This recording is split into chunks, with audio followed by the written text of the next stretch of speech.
So again, thank you so much for coming. My name is Sarah Boleen. I'm the events coordinator here on behalf of the entire staff. I'm so pleased to welcome you. And I'm so pleased to welcome Shannon O'Neill tonight to discuss her new book, Two Nations Indivisible, Mexico, the United States, and the Road Ahead. Shannon is a senior fellow for Latin American Studies at the Council on Foreign Relations. Her work has appeared in Foreign Affairs, America's Quarterly, Foreign Policy, The Washington Post, Los Angeles Times, among many others. She has testified before the Congress on U.S. policy towards Mexico, and she's taught in Political Science Department at Columbia, and she writes the blog Latin America's Moment. In Two Nations Indivisible, Shannon argues that the United States is making a grave mistake by focusing on the politics of antagonism towards Mexico. Rather, she argues that the America should wake up to the revolution of prosperity now unfolding there. Again, thanks so much for coming. Please join me in welcoming Shannon O'Neill to Politics and Prose.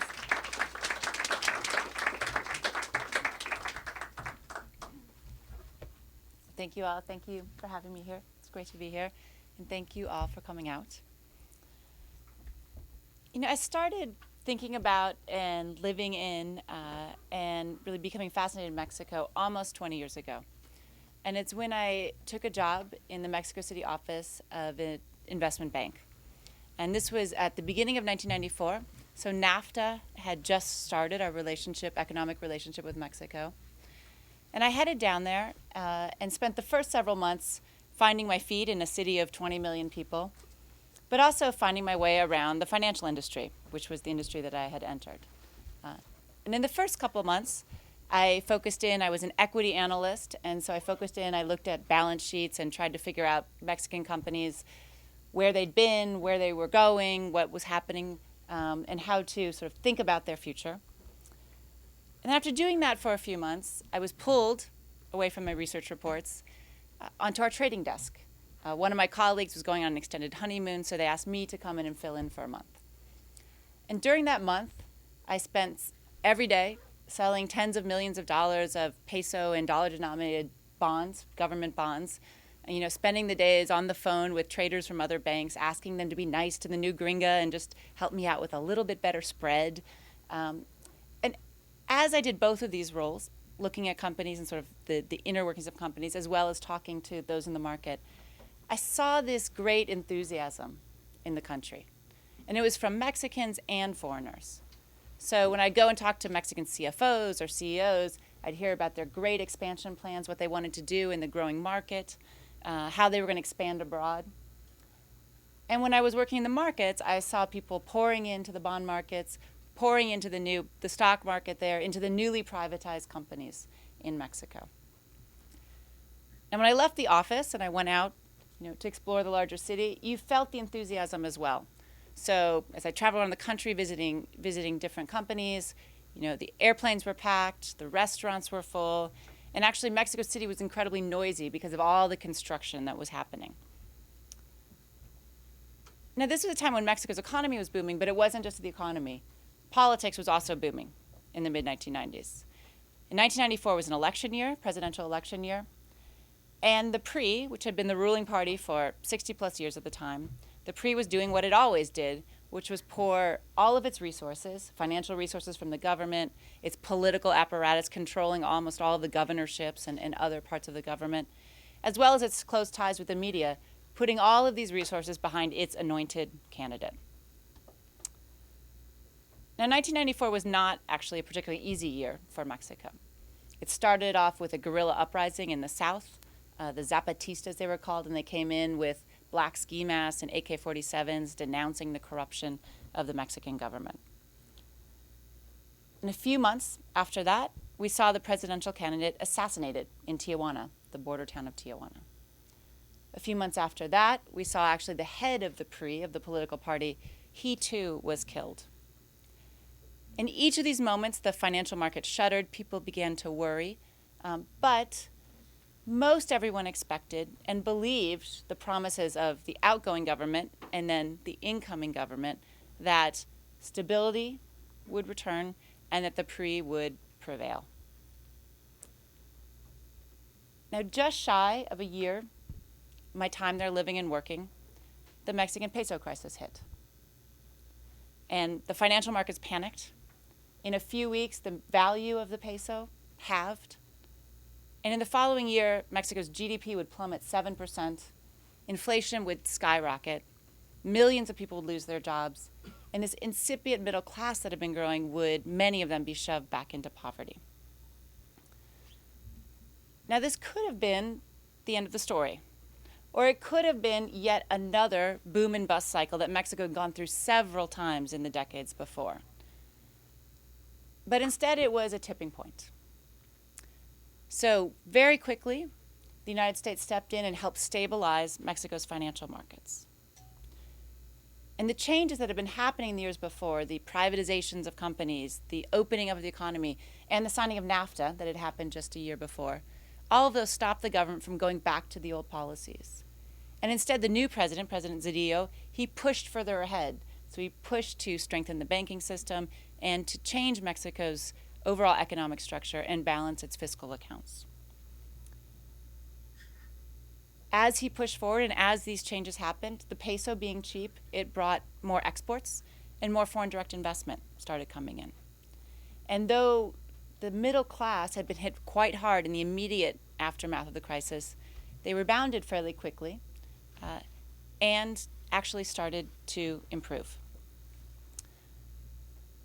Now, one thing that also started to happen around this time was a deterioration of security. And in the aftermath of the crisis, you began to see, for Mexicans and foreigners alike, myself included at one point, held up at gunpoint, relieved of our wallets and other goods. But these changes kept happening throughout this time. You started seeing a change in Mexico, and one of the biggest changes in the aftermath was in politics. And here, Mexican voters finally got fed up with the PRI. So in the next congressional election, they decided to vote them out of the Congress, out of their majority in Congress. And then in the next presidential election in 2000, they kicked them out of Los Pinos, which is Mexico's White House. Now, as I was living there and experiencing all these changes, the economic upheavals, social upheavals, political upheavals, it was hard to tell that it was different this time, that it wasn't yet just another cycle that was happening, but it was something that would last. And it was only when I went back to live a second stint in Mexico, this time I'd left the banking world and I was in academia, coming down as a visiting scholar at one of the universities in the middle 2000s. It was only then that you could see that the changes were permanent, they were ongoing, and that they would continue into the 21st century. When I came back, one of the most noticeable changes was the air. When I'd lived in Mexico City before, the pollution was so strong that most days you could barely see a block ahead of you. The back of this library, you would, or the bookstore, you wouldn't be able to see it because of the contamination, as they would call it, the pollution. 10 years later, actually, there were many clear days in Mexico, and some days you could even see the mountains, the volcanoes that surround the Valley of Mexico. And in part, this was government policy. It encouraged heavy business, heavy industry to move outside of the main parts of the city. But in part, it was a sign of the changing times and also the growth in Mexico. And many people had replaced their gas-guzzling cars with new cars that had catalytic converters. So you saw a fundamental shift there. Another big change was the economy. While before it was booms and busts and lots of uncertainty and volatility, now it was quite stable. No one expected another bust. What they worried about was, while stable, it was quite slow growth. What you also saw, though, in the time here, was changes in the geography of Mexico. And so the city had spread out. To the west, you saw a whole new, almost city unto its city.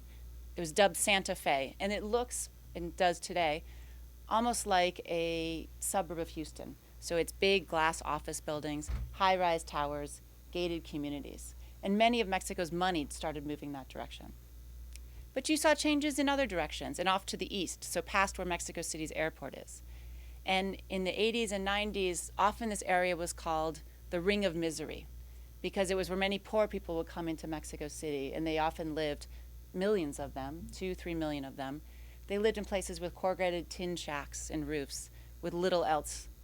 Now these were disappearing, and what you saw when you drove out that way were small but solid houses, neatly appointed rows that almost disappeared from the highway back into the horizon, all with a real roof and usually a hot water tower. Another sign of changes in Mexico's economy, but also its society, this rise of a middle class. The daily rhythm of life changed as well.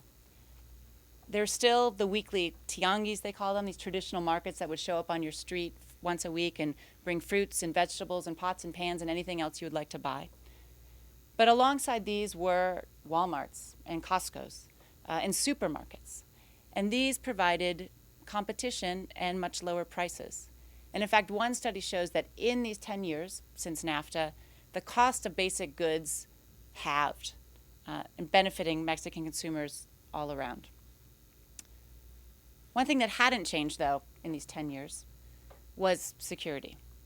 And the deterioration that you'd seen before continued, and everyone would talk about robberies, but also what they called express kidnappings, where if you got into the wrong taxi, you'd be taken with usually several other men behind you to withdraw up to your limit on your ATM card, and if you were lucky, you were left unharmed at a faraway neighborhood.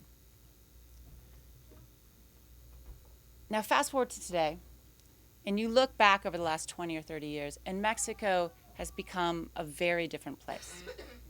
Where once its economy was quite closed and driven by commodities, by oil, it's now one of the most open in the world, increasingly globally competitive, and its exports driven by manufactured goods.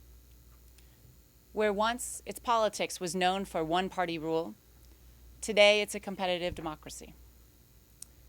Socially, the middle class has continued to grow, and now it's just over half of the population. And on security, things have continued, unfortunately, to deteriorate, though now the threat comes from organized crime and drug trafficking. The other thing that's changed in these last 20, 30 years are the ties to the United States. And here, in part because of NAFTA, which led to an explosion of trade between our two countries. Now over $500 billion worth of goods move back and forth every year. We've seen the economies come together. And it's more than just these numbers. It's that NAFTA and other changes in the economies have changed the decisions of thousands and thousands of companies who, as they face competition, thinking about how to grow, they found the way to do it is placing production, making things on both sides of the border. The other big change is people. And we've seen over the last 30 years an unprecedented wave of migrants coming to the United States. And so the decisions of millions of individuals, of families, of communities to work but live on both sides of the border too have brought our two countries together. And it's these changes that mean that whatever happens in Mexico going forward will have repercussions far beyond our southern border. Now the changes, I had a recent trip when I went to the border. I went to Ciudad Juarez for a week. And what I saw there really epitomized where Mexico is and where it might be going. And I went there actually to look at security issues. Ciudad Juarez was, at least for a time, a couple years ago, dubbed the most violent place in the world. So I went down there, and one of the days I spent with a father, and his son was an honor student, a football player, and he was unfortunately killed 3 years ago with 14 of his friends when they were celebrating a birthday party in a private home, and their party, their celebration, was mistaken for that of a rival gang of marauding hitmen. And I went with him. He wanted to take me to see the house where it happened. But more important, he wanted to take me to see the park that he and his wife and some others had invested their time and energy to try to make life better for those kids that were still there in this community, in their day-to-day life. And during this day with him, two things struck me. One was his resilience in the face of almost ununderstandable tragedy, and where he had channeled his grief in such a thoughtful and caring way for those that were in his community. But the other thing that struck me was the drive out there to this neighborhood. And he picked me up at the U.S.-Mexico border, and we drove for about half an hour out to the neighborhood. And on that drive, I saw factory after factory after factory. And outside these big buildings were names of international brands, of domestic brands, and they were touting the making of everything from flat screen TVs and computers to wind turbines to auto parts to processed foods to beer, soft drinks, bottling companies. And this expansion and what was happening there on this economic side struck me. And the next day, I spoke with an editor of a local paper, and he told me that even in the worst of the crisis, these factories didn't leave. And now that things were starting to get better on the security side, more and more were coming and investing. And it's this juxtaposition today in Mexico, the gravest of security threats, but also this incredible opportunity, economic opportunity that's tightly linked to the United States, that defines the crossroads it's at today, that Mexico faces, but that the United States faces with it as well. Now, in my years in academia and now in policy, I've spent the last 6 years at the Council on Foreign Relations. I think I can safely say that I've read almost every book out there on Mexico. But I couldn't find the book that told this story that I had seen and this remarkable changes in Mexico over the last 30 years. Some very good and some incredibly bad. And then what it means for the United States. So in Two Nations Indivisible, I've tried to do just that. And I hope you enjoy it, and I look forward to your questions. If there are questions, please use one of our 2 microphones. Thank you. Can you please share with us what impact this will all have on the immigration before Congress at the present time? Sure. I mean, obviously, it's a hot topic down here, and we may see in the next few weeks, actually, or shorter time, things introduced into Congress. We've seen go-rounds before. There was a big effort to change immigration back in 2000, 2001. We saw it again in 2006, 2007, and now here we are again with the same system. What has changed, at least on the Mexican side, are a few things. We've seen, particularly in the last couple of years, when measuring the flows of Mexicans to and from the United States, what they have dubbed net zero flows, i.e. as many people are coming to the United States, as many people are going back to Mexico, or perhaps even a bit more. So these flows have fallen dramatically from, say, the late 90s or early 2000s when they hit their peak, where almost 1 million people were coming every year. Now it's much closer to 200, 300,000 a year, and as many are going back to Mexico. And the question there, when we think about sort of these pressures that often lead to tensions in the debate or hostilities, is this change permanent? I mean, part of the reason we've seen a decline in the flows from Mexico is our economic situation. Many of the industries where Mexicans often traditionally come, whether it's construction or hospitality, other consumer services, have not had the best few years. And so the question is, when those economies or those parts of the economies pick up, will we see improvement on that side? Will we see an increase actually in migration? And we may, but there's some factors that suggest we'll never get back to the levels of 5, 10 years ago. One is Mexico's economy has improved. And so people, when they have the opportunity to stay at home, they stay at home. 2, and perhaps more important, are Mexico's demographics have changed.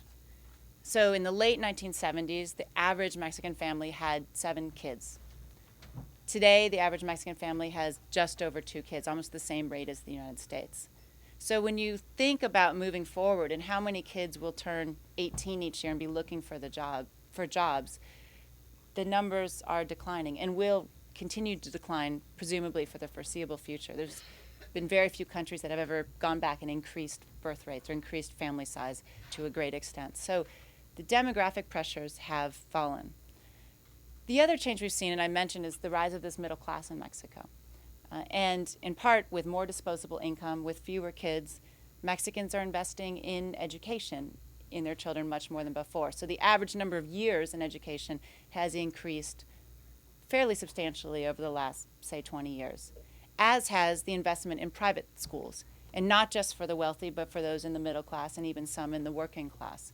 And if you stay in school longer, if you invest more in education, that's also a deterrent for people to come here and often take jobs that don't use the skills that they've developed. So if and when the U.S. economy picks back up and we see a growth, we will see probably an increase in flows coming back from Mexico because of the ties, because of the communities and networks that are already here. But it's hard to imagine that you would ever see the types of flows that led to many of the tensions, again, just because of these changes in demographics, as well as in the economy of Mexico. Will you talk a little bit more about the crime situation? Are those narcotics that are originating in further down in Latin America and just being shipped through Mexico? Or are they originating there, and are we the buyer of most of this? And why has it gotten so violent? And, you know, I remember reading in the papers, they go from the police to the army to the Marines, everybody in Mexico, and it never seems to stop this. Where is that headed? Sure. The drugs in Mexico, cocaine comes from elsewhere and comes through Mexico. But Mexico produces marijuana, it produces heroin. There are also synthetic drugs, meth labs, and the like there. So it's a mix of transit and homegrown drugs. And some of those drugs they've grown for decades, almost centuries, heroin and things they've supplied to the United States and to others for many, many years. So that's the structure of the drug market.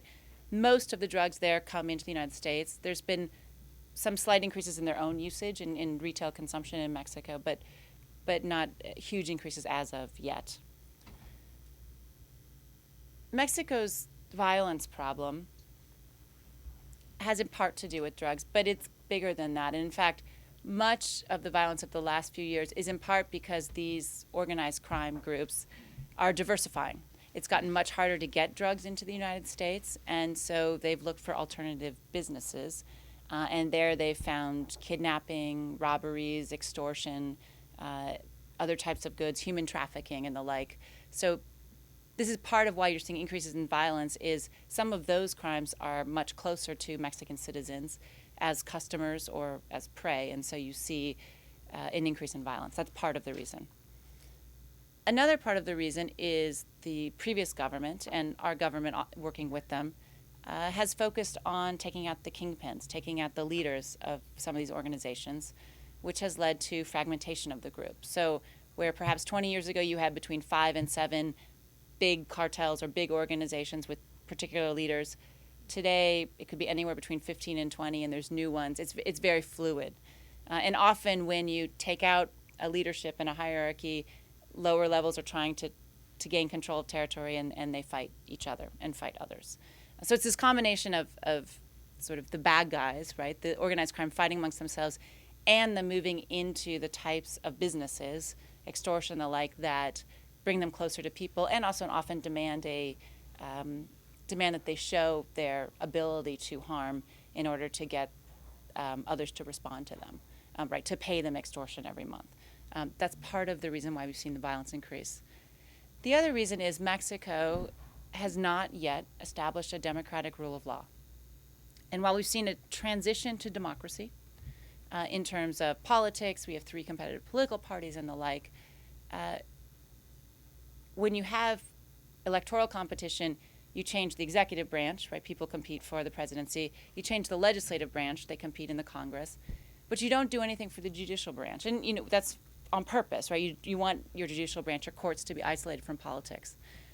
But you look back at the history of the PRI, and they used that branch of government as a part of their political machine. So it was a carrot for their supporters. If you'd done something wrong, they could overlook it.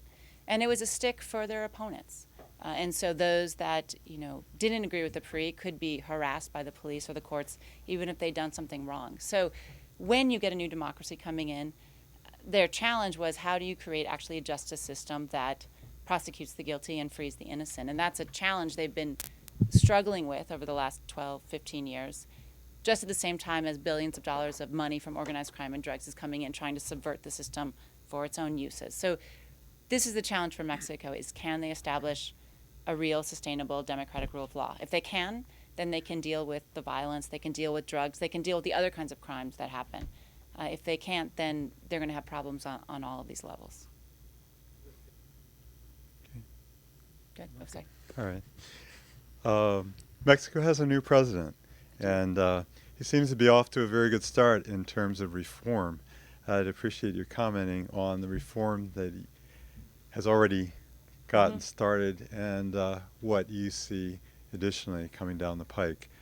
Sure. And a second area would be, while there are many Mexicans living in the United States, there are also quite a few Americans living in Mexico. If you just talk a little about that. I'm a person considering moving to Mexico. Especially on a cold day like today, right? Yeah, I was just there in February and had a wonderful time. I'm sure. Yeah. So the new president, Enrique Peña Nieto, came in about 4 months ago, beginning of December. And I would say we've seen almost, in some ways, two governments there.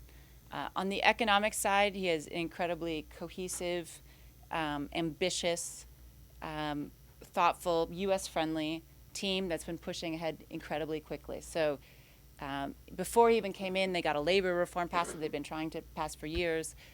They passed an education reform. Recently, they just got through the House, not the Senate, but a telecommunications and broadcasting reform that would cut into the monopolies in Mexico, particularly the cell phone and landline monopoly owned by Carlos Slim, the wealthiest man in the world.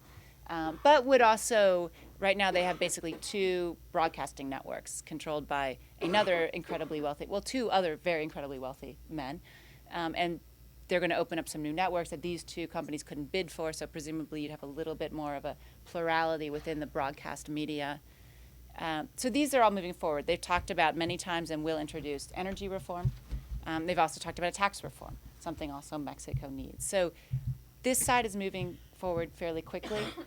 They have a pact for Mexico. It was the first thing he came out, the first day he came out of office. The next day he said, I've negotiated with the other two political parties, and here is a pact, 90 plus points on things we agree that need to be changed in Mexico. Many of these economic issues they're pushing ahead on, other social issues, issues about transparency and the like.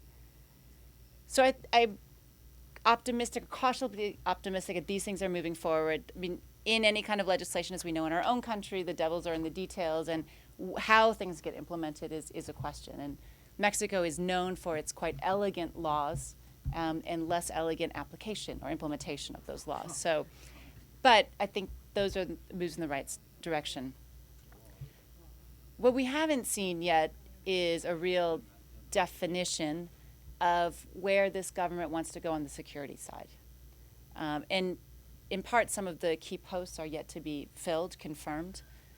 But in part, the discussion so far has been a bit vague. They've proposed creating a new police force, keeping another police force, moving them around. They've proposed turning more to focusing on violence rather than focusing on drug trafficking per se. But what that actually means in a day-to-day tactical practice, or what it means in terms of where you allocate resources, has yet to be defined. So for Mexico, there's a lot of optimism there, and many of the structural reforms, economic reforms they're making are important, and most people agree that they're fundamental to Mexico having a brighter future. But if they don't figure out the security side and don't bring it along as fast as the economic side, one can't survive without the other. Well, yes, on the energy front, Pemex has been a key part of the economy, perhaps less so now than before, but still important and still rather dysfunctional, I think, and combined with declining oil production. Mm-hmm. So I'm wondering what you think might happen in terms of reforming Pemex, making it a more efficient company, because it still makes a difference, I think, in the Mexican economy. Yeah, it's important in the economy, and almost more than the economy, it's important in the federal finances, as it funds almost a third of government expenditure. Mm-hmm. So it is a big part of the economy, but almost more it matters for keeping the government running. Pemex it was nationalized back in the 1930s. Many people feel very strongly about it. It controls everything from exploration to production to distribution to the gas stations you go to fill up your gas tank. So it controls every part of energy distribution. in Mexico. And this government has said that they will reform it. And they also have said that they will try to get a constitutional reform, i.e. opening up the sector. They've also said they're not going to privatize it. And this is going to be one of the most delicate political negotiations that this government will do or undertake. But what I would imagine you would see is that Pemex would remain. There may be some steps to make it a bit more transparent, make it a bit more open, a bit more efficient. But where the real changes will happen is those things that have yet to be explored or produced. And that is where there will be more space for outside investment, private investment. So when you look at where Mexico has had the benefit, but also the perhaps cost of their oil, they've had lots of it, and it's been incredibly easy for the last 3 years to get out of the ground. There's one massive oil field that's in very shallow water and quite easy in a technical way to produce. When you think about future production, none of the new potential finds are going to be as easy. And many are in areas or types of oil that are actually need quite sophisticated technology and significant investment. So they're shale oil and gas, or they're deep water drilling in the Gulf of Mexico. And what I would imagine they're going to do, which will also need a constitutional amendment to do, is allow private companies, other state-owned companies, others outside of Pemex to participate in those. So places where they don't have the technology, they don't have the expertise, let them come into these new ventures. I wonder whether Mexico provides any lessons for countries that want to move from the third world into the first world. And the example I'm thinking, well, not example, the theory I'm thinking of is that even the most rapacious of the international factories along the northern border have, for their own reasons, brought in new practices like standard bookkeeping, quality manufacturing standards, and the notion of paying taxes in lieu of bribes. And the theory says that over the course of 40 years, some of those practices have sort of traveled southward, providing new standards and providing new possibilities for a more efficient economy and culture. Does any of that make sense, or? Sure. Well, I think companies, many people, you focus on labor costs, and often you talk about offshoring to reduce labor costs. But companies who offshore, companies who don't offshore, you start realizing that labor costs are not the only cost that you have. And so you might have lower wages, but if you have incredibly high turnover, it's a hidden cost, a real cost, but less seen in your balance sheet. So the idea of wanting to retain your workers so they don't leave every 2 or 3 months to try to find another job, and also investing in their skills so they can do more than just the most simple things. I do think many corporations start finding that. And one thing you've seen in Mexico and in other places as well, but you've seen in Mexico is the start. It's not fast enough, it's not enough, but the start of not just assembly, sort of the traditional maquilas on the border, but more value added and actually jobs that require a higher level of education and skill. And for instance, a few months ago, I went to the city of Querétaro, which is about 2.5 hours outside of Mexico City. And it is becoming an aerospace cluster. So I went to 3 or 4 different factories, French factories, some Mexican factories, U.S. factories, and looking what they're doing. And you go into these factories, and it's not the typical maquila where it's often many women, but people lined up. It's incredibly clean. It's all very technical. The lines that are being used to refurbish or create particular parts of airplanes or engines, it's quite technical and quite skilled. And talking with some of the engineers that were there on the lines doing things, most of them have a university degree or some sort of high-level vocational training to be a technician at those places. So if there's a lesson, and it's one Mexico is still learning itself, but the lesson is sort of as you climb the GDP per capita chain, as you move into manufacturing and change and changing your economy this way, how do you get more of these types of jobs and move away from just the textiles or others very simple types of of production. And one thing that's interesting, you'll hear or see headlines a bit about production coming back from China to Mexico. So while in the early 2000s many factories went to China, now you're starting to see some companies and investment come back to Mexico. But what you're not seeing come back from China are, clothing, shoes, and those sorts of things, because very low skilled. What you see coming back are things that demand a little bit higher skill. So auto parts, aerospace, wind turbines, and some of those things are coming back to Mexico or to the border region in general. So it's not that Mexico's learned the lesson, because when you look at a percentage, they still have a long way to go to make that the majority of their manufactured goods. But it is the direction I would say most emerging economies which should try to head. You mentioned NAFTA as a strength or a plus in the 90s, and yet it seems we hear so much about so many anecdotal things about the negative side of NAFTA, like what it's done to the farmers and corn. So is NAFTA more plus than minus, or what do you think of NAFTA? I say NAFTA was a net benefit for all three countries, Canada, the United States, and Mexico. Is a net benefit. Almost to its 20th anniversary, NAFTA could probably use some upgrades. Things like the internet were barely invented then, so it's not covered with by NAFTA, but NAFTA was a benefit. And here's why. When you look at the trade and the changes in the economy in the U.S., in Mexico, and other places, you've seen fundamental shifts. And so the amount of trade between the two nations is quadrupled and more. But it's not just trade. It's not just that we send things back and forth. We actually produce things together.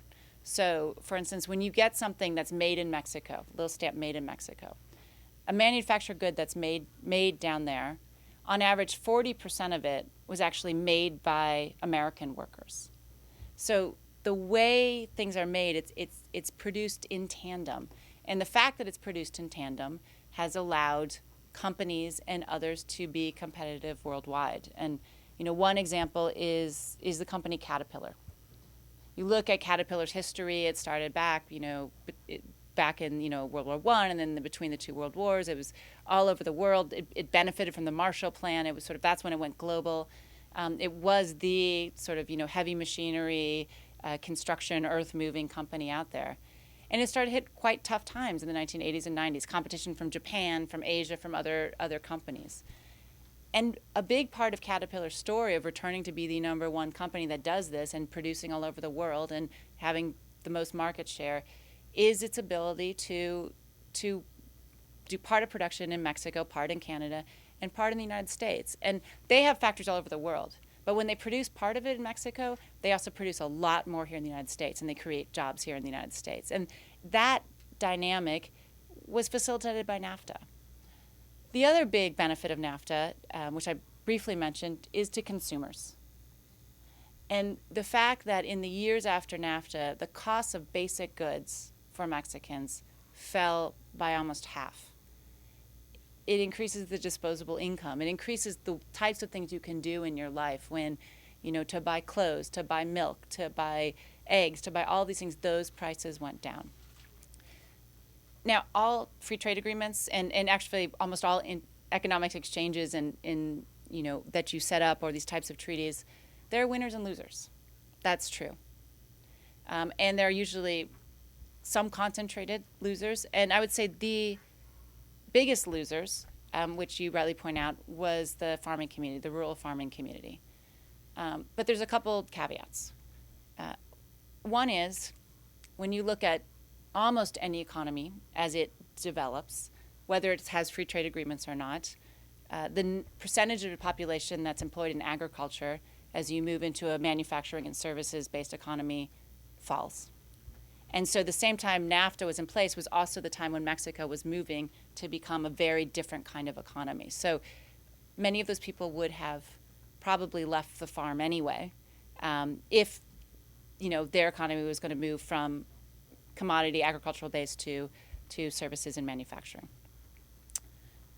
Two, many of the companies that have displaced the small local subsistence farmers, and this is not necessarily a good thing, but it's a fact, are not U.S. companies and corporations, but are big Mexican companies that are agribusinesses. So they, have financing, they have capital, they use fertilizer, they have big systems, they can buy big combines. They're replacing subsistence agriculture because it's an agribusiness.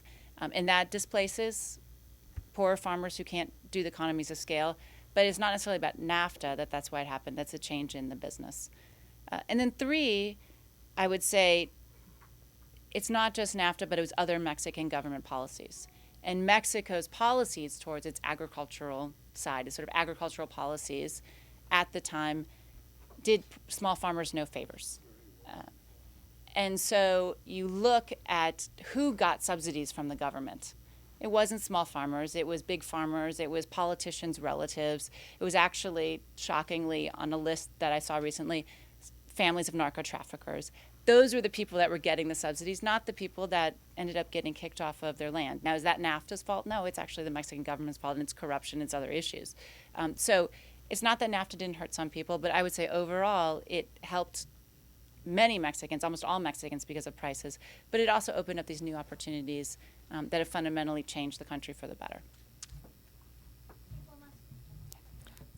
It's great that you have written this book because you are documenting a lot of progress in the economy and political system in Mexico, which is not often mentioned or well known sufficiently well here. One of the things that still remains in Mexico as a big problem is the large numbers of people in poverty and the significant inequality that hasn't really changed that much, despite the progress that you mentioned. And the new government has said that inclusion is a priority in their policy. Mm-hmm. But how do you see it? What do you think they mean it, and what will they do to move forward? When they talk about inclusion, Calderon, the previous governor, he talked about inclusion too. Everybody talks about inclusion, but what are you actually going to do? And that is, I think that's one of Mexico's 2 fundamental challenges are rule of law and how do you actually include people. Mexico has made, I would give them, some high marks. They've made great strides in providing at least a basic social safety net for people. And so over the last 15 years, they have what's called conditional cash transfers. So if you can prove that you are quite poor, you can receive money from the government, often in exchange for keeping your kids in school or getting your kids vaccinated, getting regular checkups. There's a system so you have at least some basic money for subsistence. You're still in poverty, but at least it moves you out of the extreme poverty. Mexico's also, in the last 10 years, set up what they call Seguro Popular, so popular health, it's health insurance for the uninsured, basically.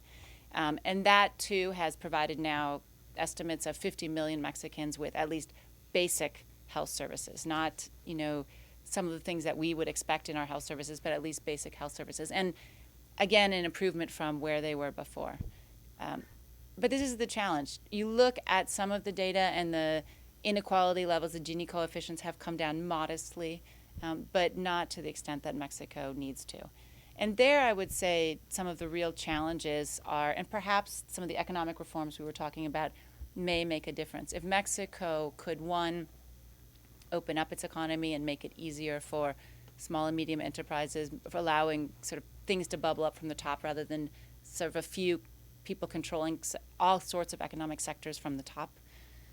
If they could also provide financing, and what we've seen in Mexico is the access to financing. Right now you think, credit is a bad thing, it's too much in the United States, but Mexico is one of the countries with the least access to credit in the world. So, about 25%, credit availability is about 25% of GDP. So what does that mean? Well, in Brazil, it's double that. In China, it's 100%. In the United States, it's more than that. So I'm not saying you go to the U.S. level, but in terms of access to financing, there's very little. And so that feeds into the economy where if you need a little more working capital for your business, you want to hire one more person, you can't do it. You want to expand, your factory just a little bit, you can't do it.